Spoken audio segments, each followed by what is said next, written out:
À cette période d'activité militaire intense succédèrent des pluies abondantes. Il fallut faire de nombreuses réparations dans la maison, les chemins et les corrals endommagés par le ruissellement des eaux. Puis ce fut à nouveau la récolte des céréales. Elle fut si abondante qu'il fallut nettoyer et sécher une autre grotte, non loin de la grande grotte qui commençait à déborder de grains. Cette fois Robinson ne se refusa pas la joie de faire du pain, le premier qu'il mangeait depuis son installation dans l'île. Cette abondance de céréales posa bientôt le problème de la lutte contre les rats. Les rongeurs, en effet, paraissaient se multiplier d'autant que les provisions qui pouvaient les nourrir augmentaient elles-mêmes, et puisque Robinson avait l'intention d'entasser récolte sur récolte aussi longtemps qu'il en aurait la force, il fallait sévir contre les rongeurs. Certains champignons rouges à pois jaunes devaient être vénéneux, car plusieurs chevreaux étaient morts après en avoir brouté des fragments mêlés à l'herbe. Robinson en tira un jus brunâtre dans lequel il fit tremper des grains de blé. Puis il répandit ces grains empoisonnés sur les passages habituels des rats. Ils s'en régalèrent et ne furent même pas malades. Il construisit alors des cages dans lesquelles la bête tombait par une trappe. Mais il aurait fallu des milliers de cages de ce genre et il devait ensuite noyer les bêtes prises. Et c'était horrible d'enfoncer la cage dans l'eau de la rivière et d'assister à leur agonie. Un jour, Robinson fut témoin d'un duel furieux que se livraient deux rats. Aveugles et sourds à tout ce qui les entourait, les deux bêtes nouées roulaient sur le sol avec des piaillements rageurs. Finalement, elles s'égorgèrent l'une l'autre et moururent sans desserrer leur étreinte. En comparant les deux cadavres, Robinson s'aperçut qu'ils appartenaient à deux variétés différentes de rats. L'un très noir, rond et pelé, était semblable en tout point à ceux qu'il avait eu l'habitude de voir sur tous les navires où il avait navigué. L'autre gris, plus allongé et de poils plus épais, assez semblable au mulot des champs, se rencontrait dans les prairies de l'île. Robinson comprit bientôt que la première espèce provenait de l'épave de la Virginie et avait proliféré grâce aux réserves de céréales, tandis que l'autre espèce avait toujours vécu dans l'île. Les deux espèces paraissaient avoir leur territoire et leurs ressources bien séparés. Robinson s'en aperçut en lâchant un soir dans la prairie un rat noir qu'il venait de capturer dans la grotte. Longtemps, les herbes frémissantes indiquèrent seules qu'une chasse sans pitié était en train de se dérouler. Puis ce fut le sable au pied d'une dune que Robinson vit jaillir à quelque distance. Quand il arriva, il ne restait du rat noir que des touffes de poils et des lambeaux de chair.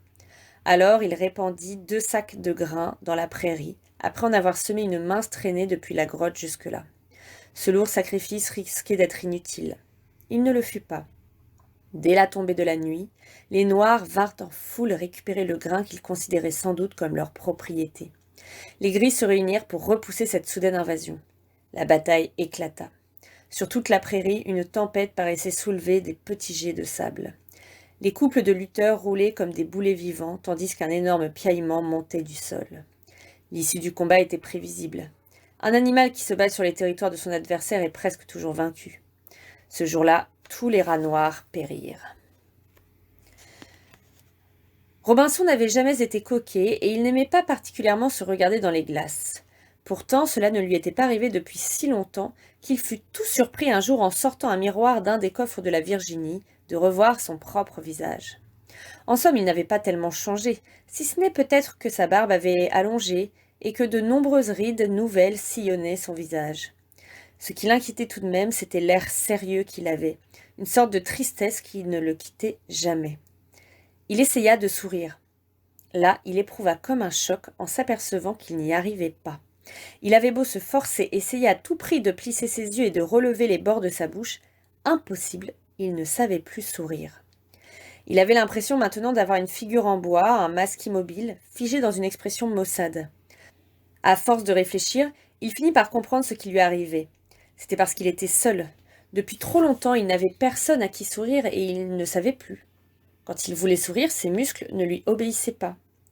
Et il continuait à se regarder d'un air dur et sévère dans la glace, et son cœur se serrait de tristesse. Ainsi, il avait tout ce qu'il lui fallait sur cette île, de quoi boire et manger, une maison, un lit pour dormir, mais pour sourire, personne, et son visage en était comme glacé. C'est alors que ses yeux s'abaissèrent vers Taine. Robinson rêvait-il? Le chien était en train de lui sourire. D'un seul côté de sa gueule, sa lèvre noire se soulevait et découvrait une double rangée de crocs. En même temps, il inclinait drôlement la tête sur le côté et ses yeux couleur de noisette se plissaient d'ironie.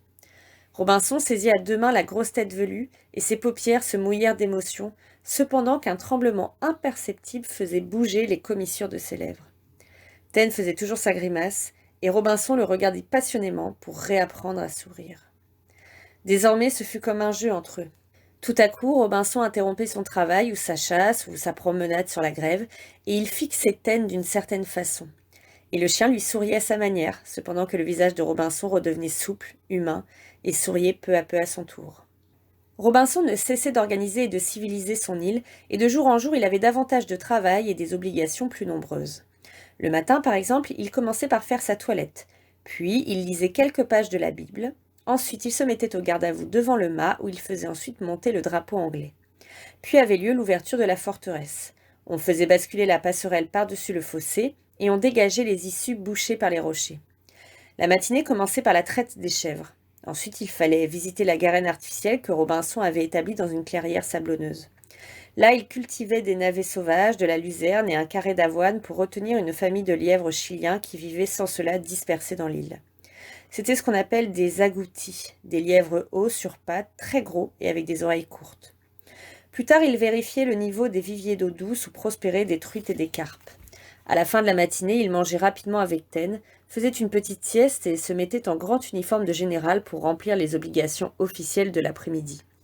Il devait faire le recensement des tortues de mer qui avaient chacune leur numéro de matricule, inaugurer un pont de lianes audacieusement jeté par-dessus un ravin de 100 pieds de profondeur en pleine forêt tropicale, achever la construction d'une hutte de fougères à la lisière de la forêt bordant le rivage de la baie qui serait un excellent poste d'affût pour surveiller la mer sans être vu, et une retraite d'ombre verte et fraîche pendant les heures les plus chaudes de la journée.